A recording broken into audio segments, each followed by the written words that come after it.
Hello, and welcome to this app tour for the Crab Orchard Baptist Church app. You can see that I have deep pressed on the app icon, and that's brought up the quick action menu. And on Android, you can hold down on the icon for longer, and it will open a similar menu, opening what's called an app shortcut if you're running Android Nougat or later. And this gives you an example of just one of the many things that you might not even know you can do with the Crab Orchard app, because there's so many things that are possible. But instead of jumping into one of these options, I'm just going to press the app icon and dive straight into the app. So here you can see that I've opened to the home section of the app where I have a number of different areas that I can go to, and also along the bottom of the screen you have tabs which you can always access from any area of the app. So I'm going to go ahead and press the sermons option there in the home menu, and you can see it'll take me to a list of all of the recent sermon series from Crab Orchard Baptist Church. And I can press any of these sermon series. For instance, I'm going to press following right now, and you can see I can see from here all of the messages that are in that series. So let's go ahead and go to the newest message in the series, and the newest message will always be the top message in the series. And when I look at the list of sermon series, the top sermon series will always be the sermon series with the newest message. So let's say Crab Orchard decides to release a new message in the encouragement series, which right now is the fourth in the list. If they do that, it will be pushed to the top of the list, because now the newest message is in the encouragement series, which pushes it to the top. So when you look at this order, you always know which series has the most recent message in it.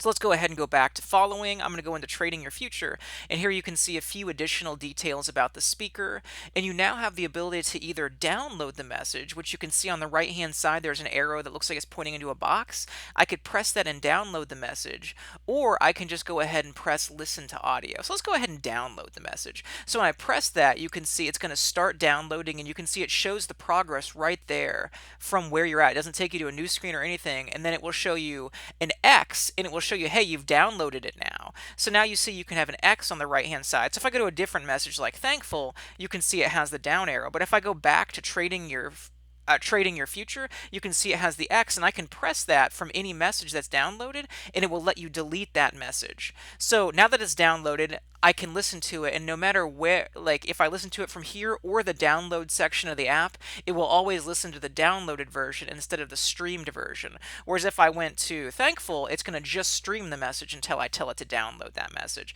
So I'm going to go ahead and press listen to audio, which will listen to the downloaded version of the message. And you can see here it's starting to play, and you can see there's an animation at the bottom of the screen which shows you the audio is playing. And I mean, you can hear the audio as well, and you can see where you are in the message. And if I run my finger across the buffer there, you can see I can scrub anywhere inside of the message and listen to anywhere if I wanted to fast forward to a certain section. Now, a really neat feature is if I navigate away from this section of the app, for instance, let's go back to the home section, you can see that the equalizer at the bottom of the screen follows me around wherever I go in the app. And from anywhere in the app, then I can press that bar and it will take me right back into the sermon. And the reason for this is it can be easy to start listening to something, navigate away, and then not be sure how to get back. And this ensures that you always have something indicating, hey, you're listening. Just touch that. It will take you right back to what you're listening to. So I'm going to go ahead and pause that now, and I'm going to press back in the top left corner, and you can see in the top right corner, when you're looking at the details for any message, there's the ability to share that message. So let's say trading your future really meant something to you, or you think it'll mean something to someone else, you can just press that button, and it will give you all of the different options for sharing this message. So you could text or email it to someone, or if you just want to post publicly, hey, this message from Crab Orchard Baptist Church meant a lot to me, you could, for instance, press the Twitter option. It will pull this up, and then on the right hand side, that's just the audio link, but you could type a message out. You could delete the here's a message I like from Crab Orchard Baptist Church, or you can just leave that and post it right away. But you can write a more personal message from yourself as well as the link, and then you've now shared the sermon publicly online or through social media or however you want to do that. So I'm going to go ahead and press back, and now we're looking at the list of sermon series again, and you can see in the top right corner there's a folder button. Remember that we downloaded the message from following the Trading Your Future. So if I press the folder button in the top right corner, you can see now we're looking at the downloaded messages, and these are also divided by sermon series. And you can see, okay, we have a message downloaded from the following series. I select it, and there you can see Trading Your Future. And you can see you have a trash can in the top right corner of the screen.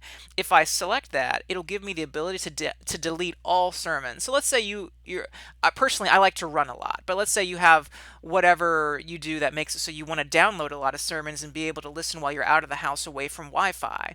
Well, if you do that, you may get to the point where you have 20 sermons downloaded and you don't want to manually go through and push that X and delete every sermon. This gives you the ability to just delete all of the downloaded sermons with a single action, and now you've freed up all that space, and now you can just start downloading sermons again. So that's to simplify the process if you don't want to go through and manually delete each sermon separately. So here inside of the resources section also, you can see that you have two options at the top. One is news you can use, and this is just going to be the newsletter for the recent newsletter from Crab Orchard Baptist Church. You can also see in the top left corner is the Bible reading plan, and this gives you access to the F260 Bible reading plan. And this reading plan is meant to be used 5 days of the week. So that means that you technically have 2 days off, and the idea is so that you don't feel like it's so easy to fall behind. So let's say your weekends are very busy, well then just read on the 5 weekdays. Or let's say you have 2 other busy days, well just pick the 5 days that are easiest to read on. And then as you read through, I'm going to go ahead and select the Genesis 1 through 31, and you can see I have the scripture here. On the right hand side, I have the ability in the bottom right corner, you have the ability to zoom in or zoom out if you want text to be different size, and the app will remember what you make that. So if you find a good size you like and you're done in the app, you kill the app. If you come back, the text size will come back to be the size it was before. And then you can see below those options are a back arrow and a forward arrow. So I'm going to press the back arrow, and that took me out of the reading. And you can see now there's a check mark showing I have read that passage. If I were to back out of the app and kill it and come back in, the app would remember that I had read that passage. So the reading progress that you have made persists with you regardless if you back out of your session of the app. So I'm going to go ahead and go back into that passage. I'm going to press the right arrow in the bottom right corner. It will take me to the next passage. And then if I click the right arrow again, I've now completed the reading for today. And you can see there's check marks on both. So if I leave the app, end the session, and come back, this will now take me to day 2 of week 1, and the app will remember where you're at. So let's say that someone at Crab Orchard Baptist Church comes up to you 3 weeks from now and they're like, oh man, I've been doing the reading plan. I love the reading plan. I want you to read through it with me. Well, now they're 3 weeks ahead of you, or maybe they're 26 weeks ahead of you. And so what are you going to do? Are you going to quickly read through it all and catch up with them? Or are you going to just click that you've read everything even though you haven't? Well, there's a tool in the top right corner, that clock. You can go here and say, okay, well, they're on week 26. Day 3, I'm going to select that as my new starting date. Now the app will remember this is your starting date, and it will treat you as if you have read all the way up to this point. So now you can start on the exact day that your friend's on, or the group of people is on that you want to join. So this gives you the ability to easily jump into the reading plan with someone else, even if you haven't been reading along with them up to that point. So that gives you an idea of everything that's accessible from the resources section. So let's go back to the home section, and you can see you can access the reading plan from here as well, from the reading button there. On the right hand side, you can see there's a calendar button. So I'm going to press that, and this will take me into the calendar for Crab Orchard Baptist Church. And you can see here we have a list of all sorts of things going on at the church. And with each item, you can see you have an information button and an add to calendar button. If I select the information button, if there's additional information for an event, it will list the additional information there. And if, say, there's an email address for contacting someone, or a URL for going to a website and getting more details, along with that close button, there will be the option to email or visit the website so that you can easily do any sort of action related to this event. Also, you can see that there's the add to calendar button. If I press that button, it will ask if I want to give access to the app for the app to add events to my personal calendar. Now, by personal calendar, that's going to mean your iCalendar if you're on iOS, or your Google Calendar if you're on Android. So once you give access, it will then add the event. So what just happened was I pressed the Add to Calendar button for the Homeless Mat Ministry on December 12th, and it added that event to my personal iCalendar on this iPhone. So now my wife and I share the same calendar, so now that event's been added for both of of us so we can keep track of it. So what you can do here is you can scroll through here and look at all of the different events that are relevant to you and your family, and you can quickly just click event by event by event and just add all of those to your personal calendar. So within less than a minute, you can add all of the events that are relevant to you. And the neat thing about this is often you have to import all events into your calendar if you want a church's calendar. But maybe half of those events, or maybe 90% of those events aren't relevant to you. This way, you can personally choose every event that's relevant to you and add it to your personal calendar, and then you can be reminded about those events or treat them however you want from your personal calendar, instead of just having them listed in this church calendar. So with that being said for a calendar, let's go back to the home section. So now I can scroll this list down, and you can see there's two additional options. Let's do the bottom right option, which is prayer. And this will just take you to a page where you have the ability to submit a prayer request to Crab Orchard Baptist Church. You just fill in the information and the prayer request will be submitted. In the bottom left corner is the notes option. This will take you to live sermon notes for Crab Orchard Baptist Church. And what I mean by live sermon notes are these are the sermon notes for this Sunday. So what you can do is come into church on Sunday morning and you can open the app and go to the notes section, and you will find the sermon notes for this week here. And the neat thing about this is not only do you have the note outline with maybe a scripture passage, the title of the message, or whatever details are there for the outline for that week, you also have the ability to touch anywhere and take a personal note on that outline. So you can see at the top of the screen, it says touch any section to take a note. So let's say right off the bat, the pastor says something that's relevant to me before he even really starts the message. I could touch the Traveling for Christmas title there, which I'm going to do right now, and you can see it pops up the ability for me to take a note. And I'm going to say, wow, this is awesome. So that's obviously not the type of note you're probably going to be taking, but this gives an idea of what it's like to take a note. I'll press add, and you can see a little symbol there appeared there next to Traveling for Christmas to indicate I've taken a note on that portion of the sermon. So I'm going to scroll down and say he says something really neat about Ephesians 2:5 through 11 that's really sticks out to me. I can say, I love what the pastor said about this passage,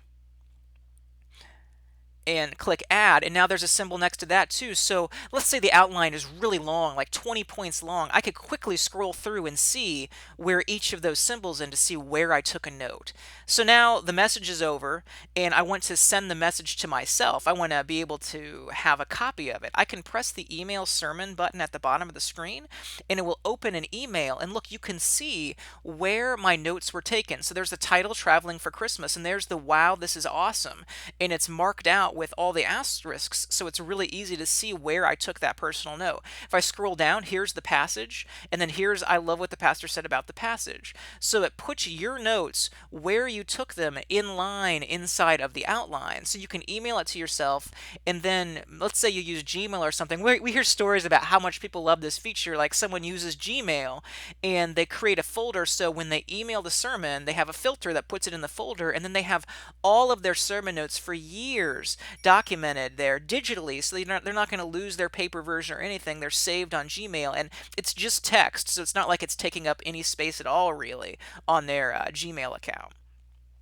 So you can also see there's the Give Online button, so you can have links inside of the notes as well as images. So there's all sorts of things that you might see Crab Orchard doing with sermon notes. Next up, we've done everything in the home section. Other in the top right corner, you can see this symbol for notifications. So if you press that symbol, it will take you to a page where you can select what sort of notifications you want to get from Crab Orchard Baptist Church. So you can see the top option is Allow Notifications. This is saying I want to just get general notifications from Crab Orchard Baptist Church. Now, when you open the app for the very first time after downloading it, you were asked on iOS, hey, do you want to get notifications from Crab Orchard Baptist Church? So if you said, yes, I do, this will already be turned on. If you happen to say no and then decided you want to get them, you could come right here to that paper airplane in the top right corner, and you could turn it on, and it will start sending you notifications. Below that are a number of different ministries or a number of different areas in the church that could have notifications sent to them. So let's say you have a student in the church or a child in the church and you want notifications about that, but you don't want to get serving notifications and you don't want to get adult ministry notifications. You can toggle the ones off you don't want to get and toggle the ones on you want to get. And the first time you open it, all of those are going to be off. So I'll toggle on that I want children notifications and adult ministry notifications. Now, if Crab Orchard Baptist Church decides they want to send out push notifications specifically to adult ministries, they can target that ministry specifically, and only people who have opted to get notifications for adult ministries will actually get those notifications. This gives Crab Orchard Baptist Church the ability to send a lot more notifications out a week. If they send every notification out to everyone for every ministry, then people may get way more notifications than they want because they'll be getting notifications about things they're not interested in. Whereas this way, the Crab Orchard Baptist Church can target specific ministries, and they could now say send 5 notifications out a week, but 4 of those are targeting ministries, so only the people that want to get those notifications will get them. So I'm going to press the back button now and go back to the home section. So along the bottom of the screen, the 2 sections we haven't talked about are giving and more. The giving section will just take you to the ability to give to Crab Orchard Baptist Church. So you'll just use that tab to do that. And the final option, the more tab, will take you to ways that you connect with Crab Orchard Baptist Church. You can see the top option is email invite. What that does is it opens an email which you can send to someone, which just gives them details about Crab Orchard Baptist Church. It's a great way to invite someone. And a cool scenario where this works is, let's say you're at, say, Walmart or something. You run into someone, you start talking to them, and you bring up church, and you're like, man, I love my church. I love Crab Orchard Baptist Church. You've got to visit. And you're trying to think of how do I invite them in a great way? Well, what you could do is you could pull out your iPhone and say, hey, just what's your email address? I'll send you some details. You'd press the email invite button, and it will bring up this HTML, like, richly formatted email, which has all sorts of links to get details, get directions, and it's just designed by Crab Orchard Baptist Church to give people the information they think people will need in order to learn more. So you can just press email invite, type in the email address at the top, and send, and then you're done. You've sent a really nice looking email invite designed by Crab Orchard Baptist Church to invite someone to Crab Orchard Baptist Church. For the rest of the more section, you can see you have the prayer request option that we mentioned in the home section, and then you just have a number of ways to connect with the church, whether it's visiting the website, social media, getting directions, or calling or emailing the church. So hopefully this walkthrough gave you a great idea of all of the many things that you can do with the Crab Orchard Baptist Church. If you want any more information about what you can do with the FaithLink app, you can visit our website at faithlinkapps.com. Have a great day.